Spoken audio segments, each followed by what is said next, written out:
Bueno, que nadie salte de indignación con lo que estoy a punto de decir, porque la personaja de nuestro caso de hoy, y sí tengo que llamarla así porque es precisamente lo que era, se quitó de en medio a sus dos hijos porque le estorbaban para poder tener una relación con su nuevo noviete, un tipo de mucho dinerito y buena posición social. ¿Qué tal, mis curiositos? Sin censura, bienvenidos, bienvenidas a un nuevo caso. Vamos a meter manos en la masa rápidamente porque el caso que hoy te traigo tiene muchísimo que contar y nos vamos a tirar aquí un buen ratico juntos. Así que si te parece, te presento a la personaje que te he dicho en la intro, Susan Smith. Esta mujer que te estoy mostrando en pantalla, que se convirtió en una de las asesinas más odiadas de Carolina del Sur. No es para menos, porque una madre desnaturalizada siempre nos causa muchísima impresión a todos, ¿verdad? Nos parece algo sacado de la peor pesadilla. Como alguien que ha dado a luz a un ser que proviene de sus propias entrañas podría hacer algo como lo que hizo ella con sus hijos. Pues bueno, ella insiste en que los amaba. Sin embargo, yo, fíjate, haría aquí un pequeño inciso. Yo creo que ella amaba, sí, sabía lo que era el amor, pero el amor hacia sí misma. Porque cuando el hombre con el que ella quería iniciar una relación le dijo que no quería cuidar hijos ajenos, pues ella dijo, bueno, pues muerto el perro, se acabó la rabia, ¿no? O sea, me quito de en medio a la piedra que está impidiendo que yo pueda estar con el hombretón rico, podemos seguir adelante con nuestras vidas, ¿no te parece? Pero vamos a ver cómo es que las cosas llegaron hasta este punto tan loco y vamos a ver qué fue lo que efectivamente hizo con sus hijos, la señora Susan Smith. Para ello tenemos que irnos hasta el año 1971, cuando Susan nació en Carolina del Sur. El 69,8% de la población de Carolina del Sur es caucásica y un 29,9% es afroamericana. Este dato es importante que te quedes con él porque vamos a hablar de esto un poquito más adelante en el vídeo y ya vas a ver a lo que me estoy refiriendo con esto. Ella nació de un matrimonio formado por Linda, ama de casa, y Harry, un bombero, que terminaría trabajando en fábricas textiles. Pero vamos a conocer la historia de este matrimonio. ¿Qué pasaba con sus padres? Pues bien, cuando en 1960 Harry tenía 20 años, conoció a Linda de 17 y ella estaba embarazada de una relación anterior. Este no fue como el noviete que quería Susan para ella. Este hombre sí que dijo, bueno, yo estoy enamorado de ti, así que con todas las consecuencias voy a cuidar de ese hijo que traes en tu vientre, aunque no lo haya engendrado yo. Después, Harry y Linda tendrían otros dos hijos juntos. En primer lugar, Scotty, y después nació Susan. Mientras tanto, también estaban criando a Michael, que era el hijo que ya traía en el vientre Linda. El matrimonio tuvo muchos conflictos. Harry terminó volviéndose violento, le decía a Linda que se la iba a quitar a ella de en medio y después se iba a ir él. Empezó como a beber muchísimo porque le empezó a ir la pinza con los celos, decía que Linda lo estaba engañando. Era como que el hecho de haberla conocido ya embarazada de otro hombre se le había quedado ahí en el subconsciente y estaba todo el rato pensando, y ahora otra vez se va a hacer otro bombo con otro y me va a engañar, y en fin, que las cosas no iban nada bien. Esto hizo que la infancia de Susan y de sus hermanos fuera muy disfuncional, pero tan disfuncional que Susan y Scotty crecieron asustadísimos, y esto se intensificó todavía más cuando Michael, el hermano mayor, decidió pues que quería quitarse la vida. Esto sucedió cuando Susan estaba entrando en el preescolar y ella recuerda que durante toda su niñez su hermano mayor Michael estuvo entrando y saliendo de psiquiátricos. Susan desarrolló una personalidad triste y solitaria. Sus compañeros en la escuela la recuerdan como una niña que se quedaba mirando al infinito, así siempre solita y calladita. Sin embargo, ella estaba súper unida a su padre Harry y era el que iluminaba sus días. En 1977, sin embargo, la relación con su padre se encuentra en riesgo porque la madre, Linda, decide pedir el divorcio cuando Susan tenía 7 años y Harry se deprimió todavía más y empezó a beber y beber y beber y beber hasta un punto en el que las cosas terminaron muy mal. El 15 de enero de 1978, el papá de Susan, Harry, decide quitarse la vida. Esto pasó después de que Harry y Linda tuvieran monumental discusión, en la que Harry había roto una de las ventanas de la casa de Linda para acceder a la casa y darle lo suyo. Estaba borracho, claro, cuando pasó todo esto. Linda había llamado a la policía, había llegado a la policía y Harry les había dicho, llévenme, déjenme encerrado en la cárcel porque tengo mucho miedo de volver a hacerlo otra vez, porque no me puedo controlar. Al final, después de que le dieron los cargos por lo que había hecho y después de que lo liberaron, Harry agarró una pium pium, se la puso entre las piernas y, bueno, en dirección aquí al abdomen y chao pichi. Pero ojo, porque él mismo llamaría llamaría al 911, o sea que no se dio tan malamente, y lo llevaron a urgencias, pero cuando estaba en la mesa de operaciones para intentar retirarle el proyectil, pues ahí sí se lo llevó Diosito. Ahora sí que sí, la vida de Susan estaba hecha completamente un yogur, se había quedado completamente sola, o ella por lo menos lo sentía así al quedarse sin su padre, y tenía dos cosas solamente que la ataban a este mundo. Una era una colección de monedas que había hecho con su padre y otra era una grabación de voz de su padre. Linda, ahora viuda, terminaría casándose con Beverly Russell, un hombre de negocios con mucho dinero que era dueño de una tienda de electrodomésticos y a su vez también era pastor de Christian Coalition. Vas a decir, con lo que te voy a contar a continuación, joder con los religiosos. Verás, había estado casado antes él, ¿vale? Y tenía varias hijas fruto de ese matrimonio. Linda y sus hijos se mudaron a la casa de Beverly, una casa pues mucho más acomodada. Empezaron las cosas a ir bastante bien a los niños, ¿no? Susan empezó a destacar en la escuela, allí la nombraban como una muchacha pues muy amable, que le gustaba mucho ayudar a los demás, era como muy devota de las obras de caridad. Ojo que durante el último año de secundaria, en 1989, la nombraron incluso la mujer más amigable de la escuela. Ella vestía siempre como muy llamativa, ¿no? Llevaba camisas muy abiertas, minifaldas muy cortas. Era como que sus compañeros recuerdan que tenía una necesidad grandísima de que la miraran los hombres, ¿vale? De llamar su atención. La juventud de Susan estuvo llena de confusión y esto se formó básicamente por la relación rara, ¿no? Lo siguiente que tuvo con su padrastro, con Beverly Russell. Ella se volvió totalmente adicta a la atención de Beverly y empezó de hecho a competir con su madre, y esto se volvió súper enfermizo hasta un día en que una de las hijas de Beverly, fruto de su primer matrimonio, vino a pasar unos días con él en la casa, le dieron la habitación de Susan y entonces Susan pues dijo: yo duermo en el sofá. Pero resulta que esa noche Beverly estaba viendo la televisión y Susan, en vez de decirle me haces un hueco en el sofá que voy a dormir ya, ¿no? Pues lo que hizo fue tumbarse en el regazo de su padrastro y acurrucarse y allí hacerse la dormida. Esto a Beverly... ¡ay! Mamita, le encantó, dijo, ¡y qué provocadora la hijastra, madre mía! Y entonces el tipo empezó como a meter la mano por aquí, por debajo de la camisa, tú sabes, y luego a bajar la mano así como por el camisón, y empezó a hacer, pues ya te puedes imaginar. Y Susan se hizo la dormida. Dice que para ver hasta dónde llegaba, ¿no? Susan presentaría una denuncia contra Beverly y Linda, la madre, él y ella acudirían a una terapia familiar a la que fueron a 5 sesiones y después ya dijeron suficiente. Beverly accedería a mudarse de la casa y dejarlos a ellos solos, a los hijos y a Linda, mientras que estaba en curso la investigación, pero en realidad las cosas entre él y entre su hijastra Susan nunca se detuvieron. En febrero de 1988, Susan, con 17 años, buscó consejo en una profesora de la escuela, le contó que su padrastro quería con ella y entonces ¿qué podía hacer ella, ¿no? Que si accedía o lo rechazaba.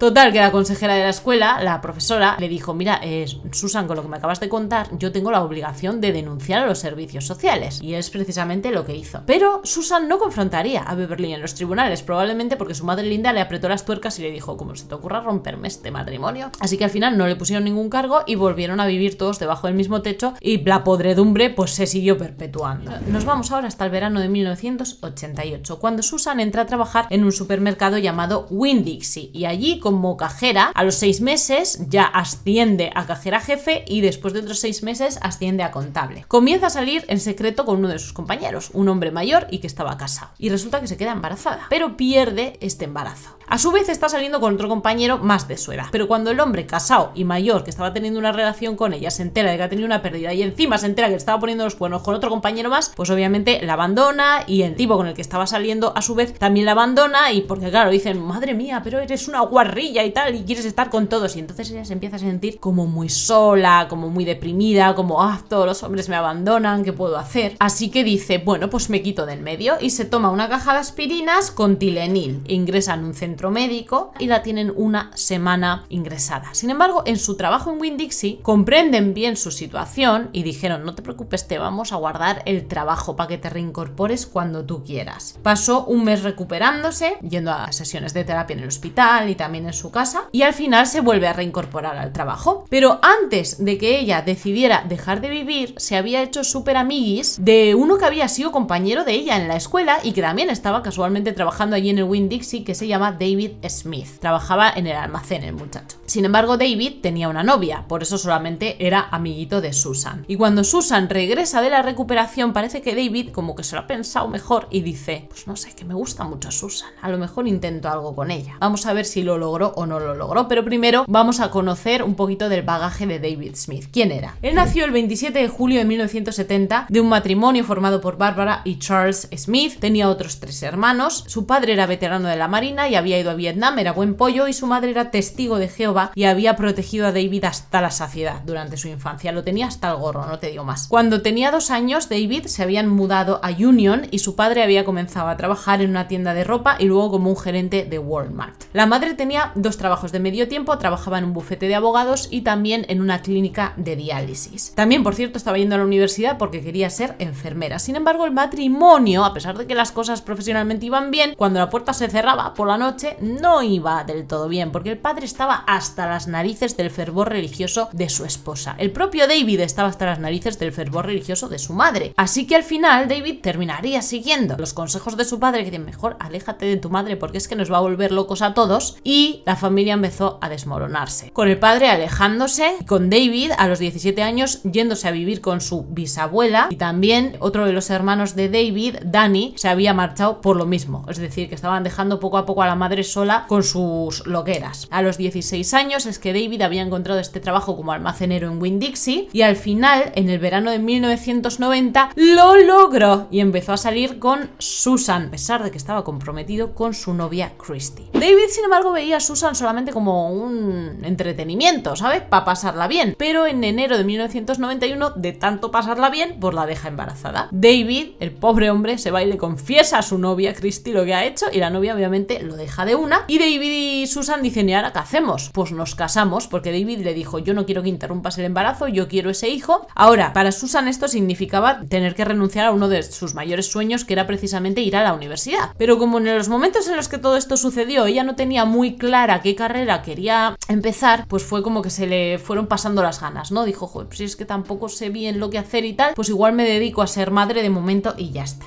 Susan y David, como estás pudiendo ver, tenían carencias afectivas, cada uno a su modo, y entre ellos pues las iban solventando, ¿no? Es como que es un roto para un descosido, se encontraron. Sin embargo, a la madre de Susan y al padrastro, a Beverly, no les gustaba nada la idea de que ella se fuera a casar, y mucho menos la de que fuera a tener un hijo con un muchacho de campo, le llamaban ellos, porque ellos eran de ciudad, tú sabes. La madre, concretamente Linda, estaba súper decepcionada porque David no había ido a la universidad, porque no tenía ni él ni su familia tanto dinero como ellos, y era como, vaya tipo que te has ido a coger. El 4 de marzo de 1991, el hermano mayor de David, a los 22 años, fallece por la enfermedad de Crohn. Y justamente 11 días después es que tenía que suceder la boda entre Susan y David. A pesar de que la familia estaba viviendo un duelo terrible, imagínate, la madre de Susan, Linda, insiste en que la boda se tiene que celebrar, que dejen a un lado la pena y que aquello tiene que seguir para adelante. Bueno, pues mientras que todo esto, David había estado renovando una casa que había comprado al lado de la de su bisabuela, que ya sabes que estaba viviendo con la bisabuela después de alejarse de la madre. Al principio Susan había estado muy contenta, muy ilusionada, y aceptó, por supuesto, marcharse a esa casa tras la boda y tener ahí a su bebé y todo. Pero después de que la madre, Linda, y el padrastro, Beverly, vieran la casa y le llenaran la cabeza de porquería, Susan empezó a cambiar de parecer y empezó a decirle a David, mira, eso es una choza con tejado de hojalata y yo no quiero irme a vivir ahí porque yo me merezco cosas mejores. No solamente habían perdido un hijo, David se había casado con una mamarracha que tenía una familia todavía más mamarracha aún, y la propia familia de David estaba sufriendo un montón. 3 meses después de la boda, el padre, el patriarca de la familia de David, intenta quitarse la vida. Susan lo encuentra, o sea, su propia nuera, con una sobredosis de pastillas, y es aquí cuando el matrimonio de los padres de David ahora ya termina de hacer aguas del todo, se divorcian, y hospitalizado por depresión, el padre de David, pues mira, tiene un golpe de suerte, parece que el hombre, el karma, le dio un guiño, y allí conocería a Sue, que después terminó convirtiéndose en su segunda esposa.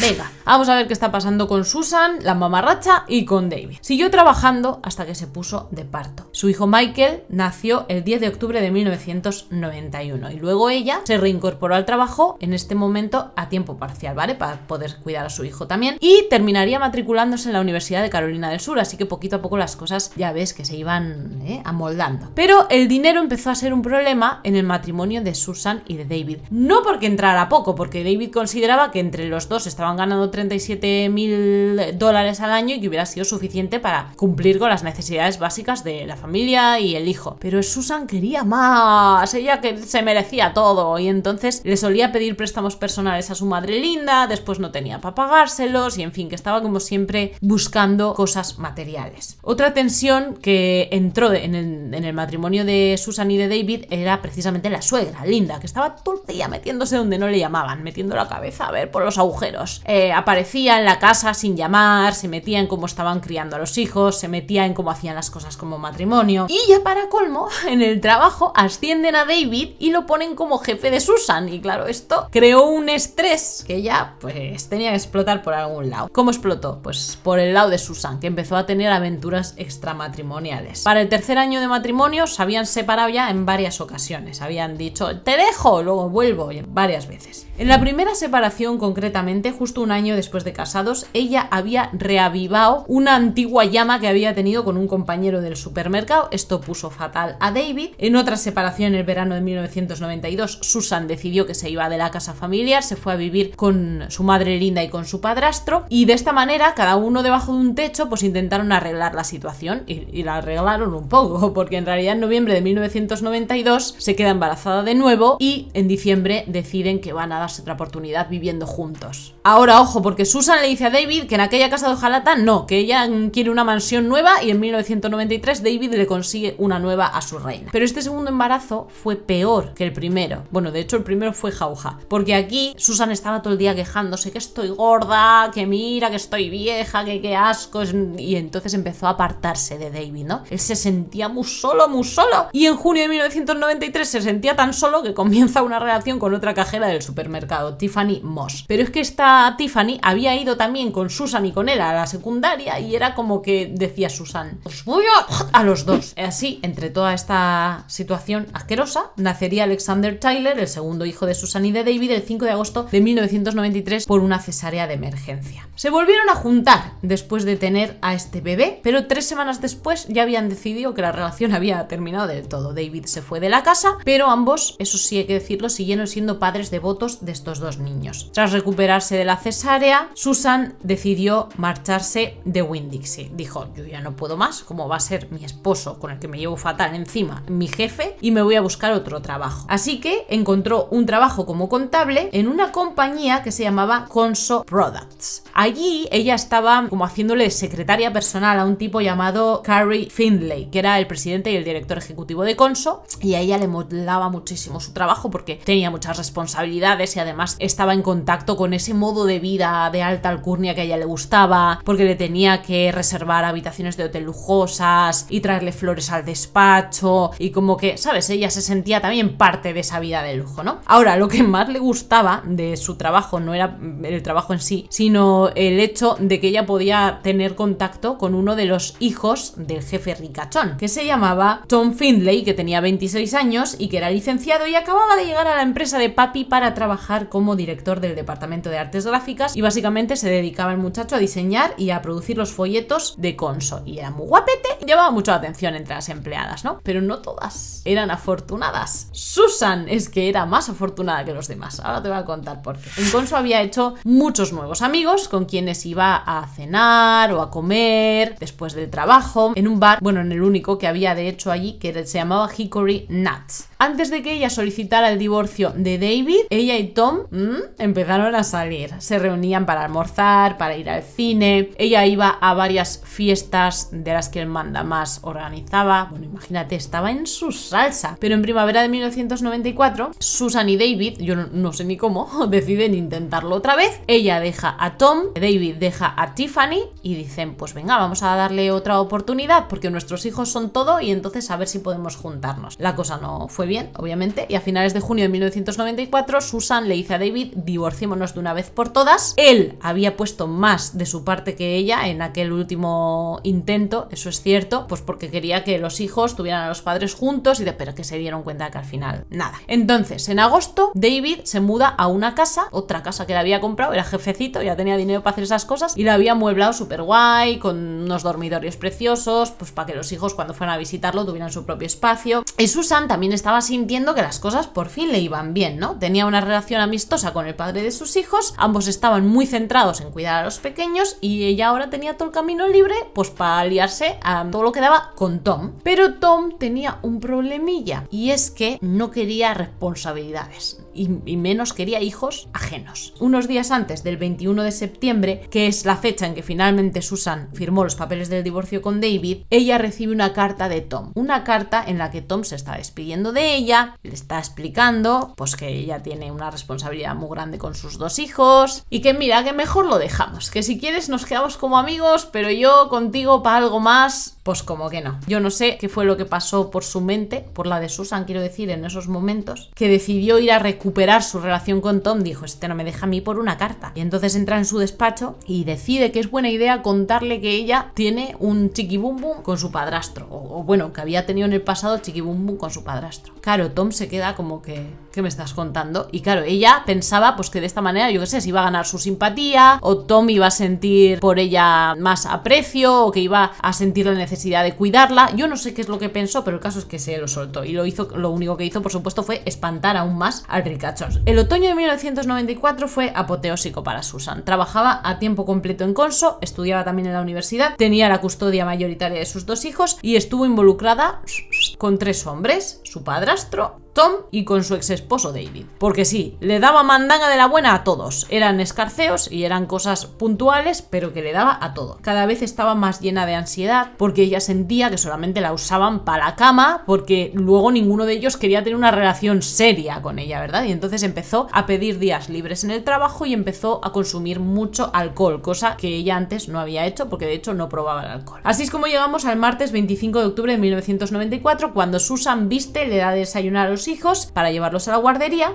y cuando se va a trabajar y luego sale a almorzar con sus compañeros de trabajo, como era habitual hacer todos los días, entre ellos estaba Tom y Susan está muy en silencio, mientras que el resto se está divirtiendo mucho y le pregunta a una de las compañeras, a Sandy Williams, que era supervisora suya además, ¿puedo irme hoy temprano del trabajo? Y le dice Sandy, que está viendo ya el siaje entre Tom y entre ella, dice, aquí hay algo raro, le pregunta, ¿y qué pasa? ¿Te encuentras mal o está sucediendo algo? Y le dice Susan, pues sí, el hombre al que yo amo no me ama porque no puede ser por mis hijos. Total, que le da el permiso para que ella se vaya un poco antes del trabajo. Mala cosa porque hizo que su mente estuviera desocupada y ella la ocupó con cosas que no debía, como por ejemplo a las 2:30 de la tarde llama a la oficina de Tom y le pide que se reúna con ella fuera del edificio. Le dice, una trola que te matas, que David está intentando dejarla mal para recuperar la custodia de los hijos, que está amenazando con contarle cosas al juez súper chungas. Le dice Tom, ¿pero y qué cosas son esas? Dice, pues es que le va a contar al juez que yo he defraudado a los servicios sociales para que me dieran cheques, además le va a contar que yo tenía una relación con mi padrastro y tal, y le dice Tom, bueno, a ver, mira, yo te ofrezco toda mi amistad, pero más allá no te puedo dar nada porque yo ya no siento nada. A las 4:30 de esa tarde, Susan vuelve a la oficina de Tom, no se había quedado a gusto con la conversación, y llega con una excusa barata y pésima, dice, mira, es que te traigo la sudadera que me dejaste de tu universidad para dormir aquella noche, te la vengo a devolver. Y dice Tom, mira, no, llévatela, o sea, quédatela, que no la quiero. Y claro, Susan dice, joder, es que no me funciona nada, y se fue de allí pues cabreada, obviamente. Después se marcha a recoger a sus hijos a la guardería y Susan se va en coche hasta Hickory Nuts, el bar donde solía ir con los compañeros de trabajo a comer, y allí en el parking se encuentra con una compañera, con Sue Brown. Empiezan a hablar y le cuenta todo lo que le está pasando, tal, y le dice Sue, es que ¿cómo se te ocurre? Tú estás loca, ¿cómo le vas a decir que tenías una relación con tu padrastro y tal? Tienes que ir a hablar con él y dejarle claro que eso ha sido una invención tuya, que ha sido una estrategia para intentar recuperarlo, pero déjale en claro que eso es mentira. Lo que no sabía la pobre Sue es que no era mentira, que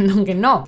Entonces Susan sigue los consejos de Sue, hombre, claro, pues todo lo que fuera ir a hablar con Tom, imagínate deseando que estaba, y se va para allí y le dice a Tom que ha inventado la historia para ver cómo reaccionabas. Esto a las 5:30 de la tarde, imagínate, fue a las 2 de la tarde, a las 4:30, a las 5:30 5:30. Tom no estaba nada contento de verla allí una y otra vez y ya la tercera fue la vencida, la sacó de su oficina e inmediatamente le dijo: me estás cansando ya, te he dejado las cosas claras, déjame tranquilo. Y entonces Susan, cuando baja de las oficinas, le estaba esperando, le estaba cuidando a los hijos y le dice: estoy muy molesta, voy a terminar la relación con él porque me está tratando muy mal. Mira cómo se inventaba las cosas, Bueno, total, que esa misma noche Sue estaba cenando en el Hickory Nuts con varios colegas después de salir de trabajar. Estaba Tom entre ellos, por cierto, y llega un camarero con un teléfono y le dice a Sue: preguntan por usted, una tal Susan. Entonces se pone el teléfono en la oreja y dice: ¿qué pasa, Susan? Y dice: ¿está Tom ahí? Sí, sí está. ¿Ha preguntado por mí? Dice: no, no ha preguntado por ti. Vamos, lo que le faltaba oír a Susan, que estaba caliente ese día. A las 8 de la tarde viste a sus hijos, los monta a la parte trasera del coche en sus respectivas sillitas y se va por ahí conduciendo como loca sin saber lo que hacer. Dice: nunca me había sentido tan triste y tan sola en toda mi vida.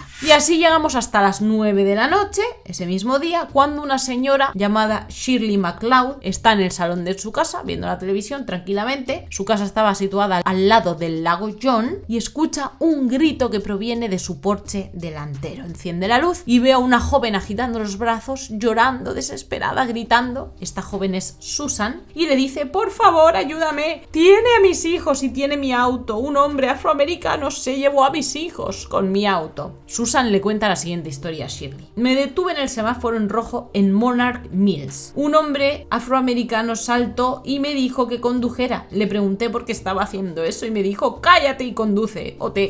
Siguiendo las instrucciones, conduje al noroeste de Union durante unas 4 millas hasta que me hizo detenerme justo después del letrero del lago John Long. Me dijo que me bajara. Me hizo parar en medio de la carretera. No venía nadie, ni un solo coche, y le pregunté: ¿por qué no me puedo llevar a mis hijos? Me dijo: no tengo tiempo. Me empujó fuera de mi auto mientras me apuntaba con una pium. Cuando finalmente me sacó, dijo: no te preocupes, no voy a lastimar a tus hijos. Dice Susan que ella se había tumbado allí en el medio de la carretera y en plan: ay, que me va a dar con la pium pium. Y cuando vio alejarse el coche, entonces que se levantó y salió corriendo a pedir ayuda, ¿no? Susan llamó a su madre desde el teléfono de la señora Shirley, la vecina que la estaba ayudando. Su madre no contestó, después llamó a su padrastro y luego llamó al padre de los hijos, a David. Para este momento la policía ya estaba buscando a los niños, ¿vale? El sheriff que llegó para interrogar a Susan conocía a toda la familia en realidad porque era amigo íntimo del hermano de Susan y de la esposa del hermano de Susan, o sea, de su cuñada. Le pide que repite la historia, toma notas, hace varias preguntas, ve que tiene la cara hinchada, roja, que está súper acongojada y obviamente pues no pone en duda lo que está contando, ¿verdad? Pero a medida que va pasando el tiempo, el sheriff se empieza a dar cuenta de que la realidad y la ficción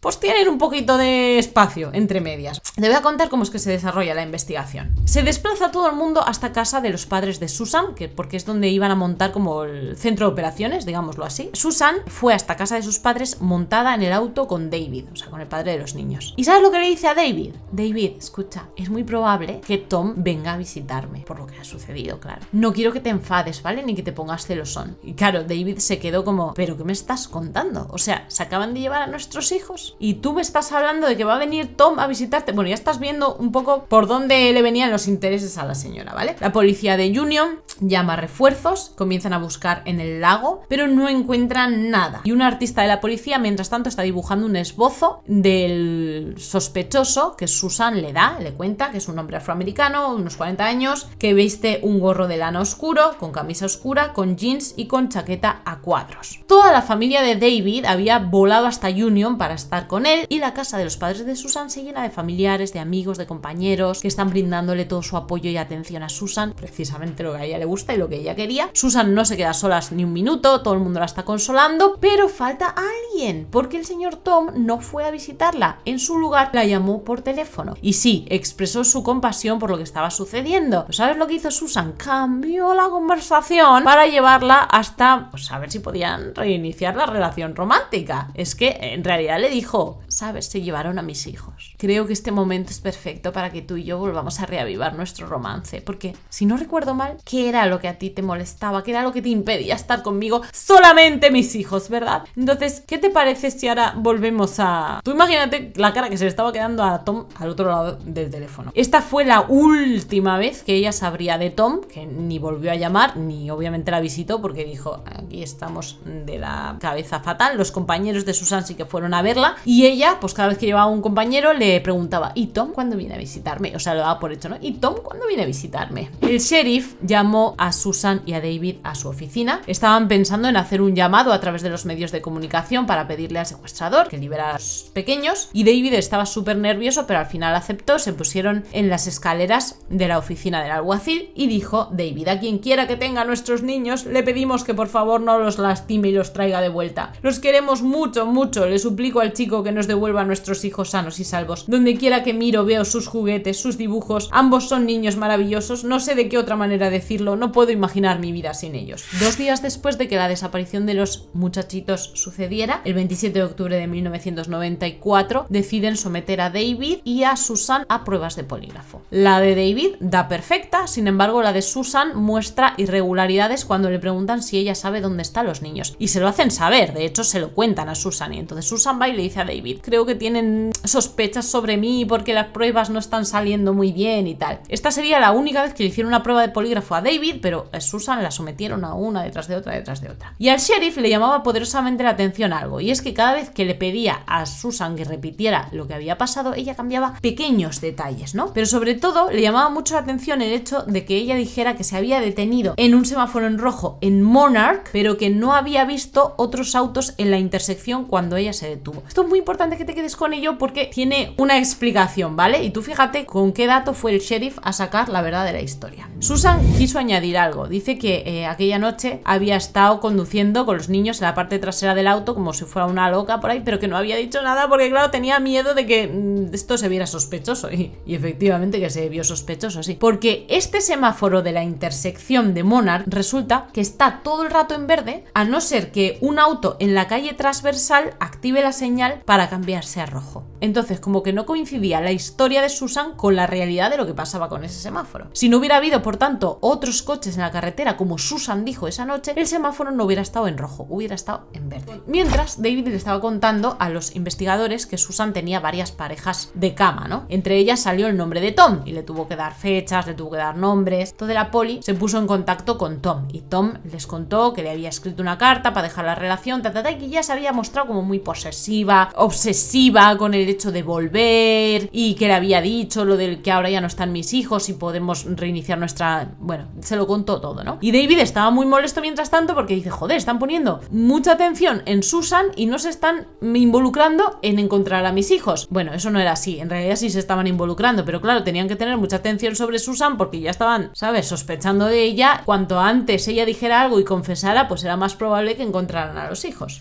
Después de que hablaron con Tom Findlay, por cierto, le dijeron a Susan que sabían de la existencia de Tom y que Tom les había dicho que ahora como que estaba contenta, entre comillas, de que sus hijos no estaban y que podrían reavivar la relación. Y le preguntaron, ¿este hecho jugó algún papel o tuvo alguna relación con la desaparición de tus hijos? Y ella les contestó súper iracunda, ningún hombre me haría lastimar a mis hijos, y pegó contra la mesa y todo. Bueno, pues nada, dijeron, no vamos a sacar naíta de esta mujer. Entonces se ponen en contacto con la unidad de ciencias del comportamiento del FBI para ver si les ayudaban a crear un perfil de madre homicida, ¿no? Y resulta que coincidía perfectamente con lo que mostraba Susan. El sheriff recibió al tercer día de la desaparición de los muchachitos 1000 llamadas con supuestas pistas, pero ninguna de ellas les llevó a una buena prueba. Los buzos, mientras tanto, seguían buscando en el lago John, pero no encontraban nada, y te voy a decir por qué, porque estaban pasando por alto un dato muy importante, y es que ellos daban por hecho de que si un auto se hubiera lanzado a gran velocidad contra el lago, pues el auto habría recorrido una gran distancia, pero ellos en ningún momento se pararon a pensar que a lo mejor no habían lanzado el auto contra el lago, sino que a lo mejor le habían quitado el freno de mano y habían dejado que el auto fuera poquito a poquito adentrándose en el lago. A diferencia de lo que podemos pensar todos por lógica, cuando un coche entra a alta velocidad en el agua, no recorre más terreno, sino todo lo contrario, recorre menos. ¿Por qué? Pues porque como va a mucha velocidad, choca con el agua, crea muchas olas y entonces frena el auto y lo deja que se caiga más bien cerca de la orilla. Sin embargo, cuando un coche entra despacito en el agua, como no tiene ningún bloqueo por parte del agua, que entra suavecito, pues entonces sí se va más lejos.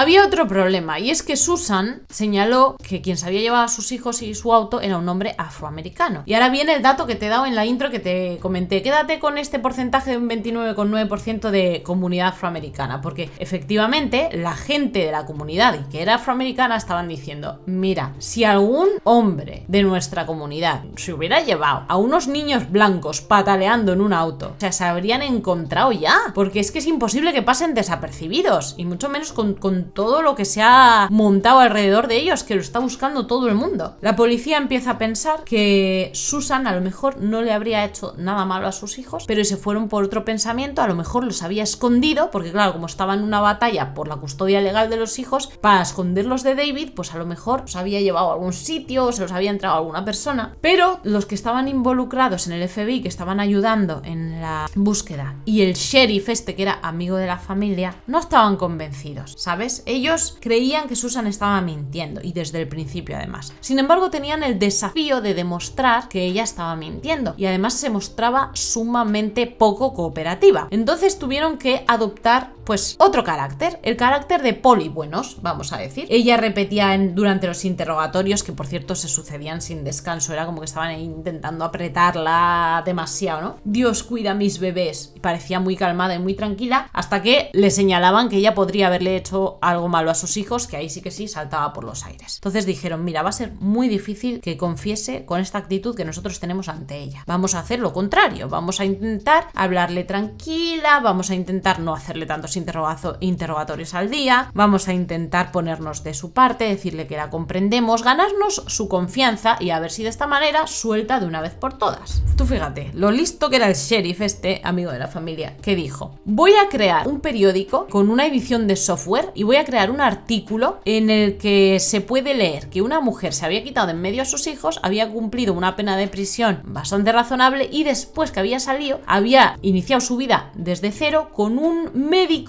rico. Y había usado la foto de una mujer policía que Susan no había visto y la había puesto para que fuera la protagonista. Y le dio este artículo a Susan como ejemplo, ¿no? Mira lo que te puede pasar si confiesas, puedes cumplir una condena suavita y luego cuando salgas, a lo mejor tu vida va súper y te encuentras también con un ricachón, en plan intentando comerle un poco la cabeza, ¿no? Como para decirle, a ver, que sepas que lo que has hecho como que tampoco es tan malo, ¿no? Entonces cuéntamelo. Y le añadió un dato más a este artículo del periódico. Le dijo, Susan, que sepas que sabemos esto sobre el semáforo de Monarch. Es imposible que estuviera en rojo porque tú dijiste que no venía ningún otro coche y entonces tendría que haber estado en verde. Y además teníamos en una intersección cercana a unos agentes encubiertos que estaban haciendo una investigación de sustancias ilícitas y el auto con los niños tenía que pasar sí o sí por donde estaban nuestros agentes porque no había ningún otro camino y lo habrían visto y no vieron nada. Además le dijo, sabes que en la comunidad afroamericana está habiendo un montón de tensiones por esto que has dicho, sabemos que tú no quieres que nadie sufra y poco a poco la fue ablandando hasta que ella le dijo al sheriff, ora conmigo, y al final dijo, señor, sabemos que todas las cosas se nos revelarán a su debido tiempo, y el sheriff le dijo, Susan, es la hora, y ella le dijo, estoy tan avergonzada, dame tu pium pium para quitarme la vida, no entiendes, mis hijos no están bien. Le habló de cómo se había sentido aquella noche, de cómo había estado conduciendo sin rumbo alguno, mientras lloraba. Le dijo que ella había pensado en llevarle a los niños a su madre Linda y luego ella quitarse de en medio, pero sabía que su madre no la podía ayudar y que a lo mejor sus hijos no iban a estar bien con ella y pensó,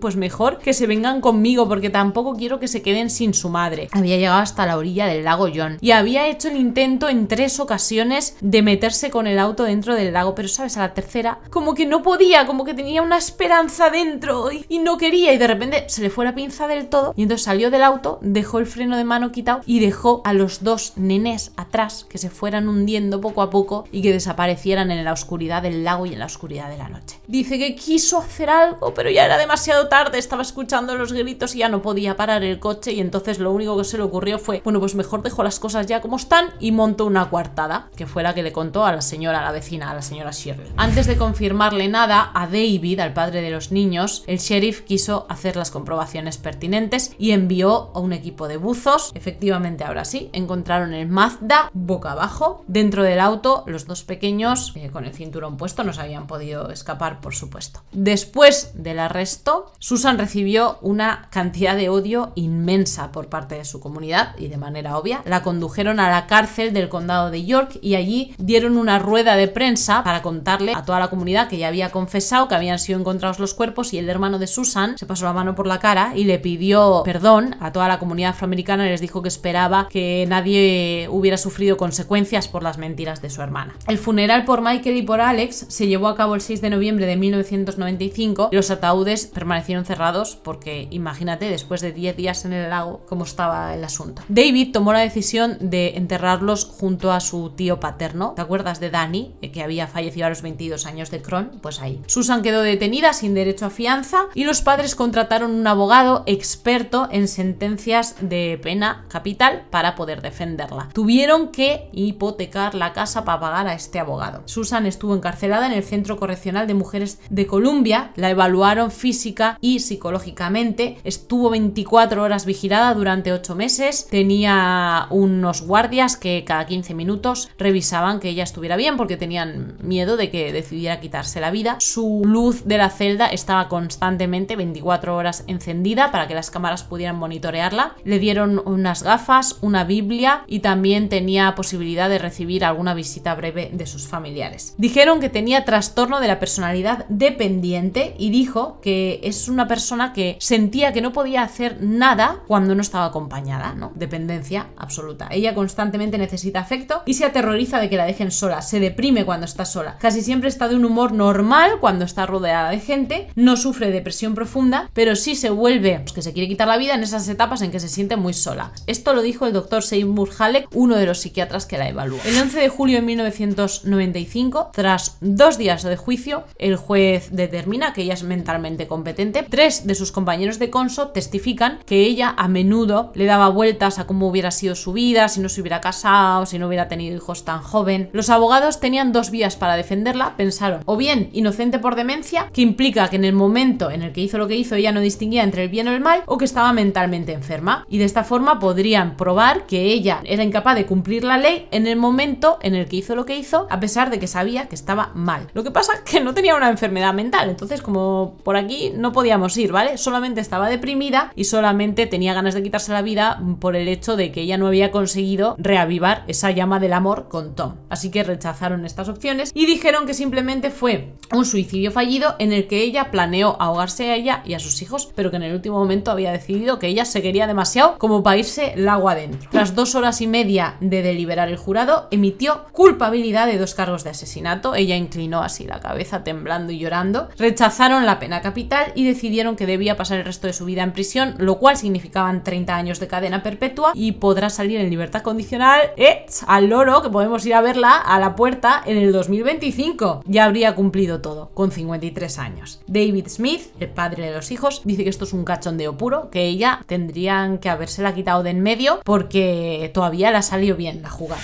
Y ¿sabes una cosa? Efectivamente le ha salido muy bien. Y de hecho ella se quedó con la cantinela que le contó el sheriff. Porque cuando ella tenía 51, empezó a escribirse con un albañil divorciado de 40, que conoció pues a través de las correspondencias estas que se envían a los presos y entre la gente de la calle. El tipo era un divorciado que tenía 2 hijos y que la había conocido a ella por un documental y le había fascinado, y entonces empezó a cartearse con ella y ya estaba emocionada. Le escribía: vamos a tener una química increíble en persona, no puedo esperar para construir una vida contigo, deja atrás los errores del pasado y comienza de nuevo solo tú y yo, espero poder verte cara a cara pronto, no puedo creer que pueda enamorarme de alguien que nunca he conocido. Pero ¿sabes? Se le ha caído el castillo, porque resulta que la familia del albañil le ha contado a People que el tipo ha roto con ella, que ya no le escribe más cartas y que la ha dejado plantada. Así que pues veremos a ver qué pasa cuando salga con 53 años, que está en la flor de la vida todavía. A lo mejor va a buscarlo y se lo quita del medio también, porque como está de aquí fatal. Déjame saber abajo en comentarios, curiosito, ¿qué te ha parecido la señorita Susan Smith? ¿Justa o injusta su sentencia? Yo la veo totalmente injusta, de verdad, porque cuando el señor David, el padre de los niños, tenga que volver a verle la cara a esta señora y encima pues probablemente siga con sus andaduras e intente rehacer su vida, y a lo mejor si te descuidas termina con un hombre rico, como efectivamente ella siempre quiso, y se ha quitado a los 2 hijos de en medio, o sea, es que todavía le ha salido bien la cosa. Creo que en este caso, bajo mi punto de vista, no se hizo justicia, pero déjame saber qué piensas tú. Espero que te haya encantado el caso de hoy. Joder, una horita que hemos estado prácticamente juntas, no te quejarás. Si no quieres perderte el siguiente caso, recuerda estar suscrita al canal y con la campanita activa para que YouTube te avise en cuanto esté el nuevo contenido disponible. Yo te mando un suculento besote donde más te guste para que pienses mucho en mí, pero si no quieres echarme demasiado de menos, recuerda que también estamos en mi canal de Curioseando con los chismes más jugosos de tus celebrities favoritas y también nos vemos por mi Instagram, que lo tienes por aquí por la pantalla. ¡Mua!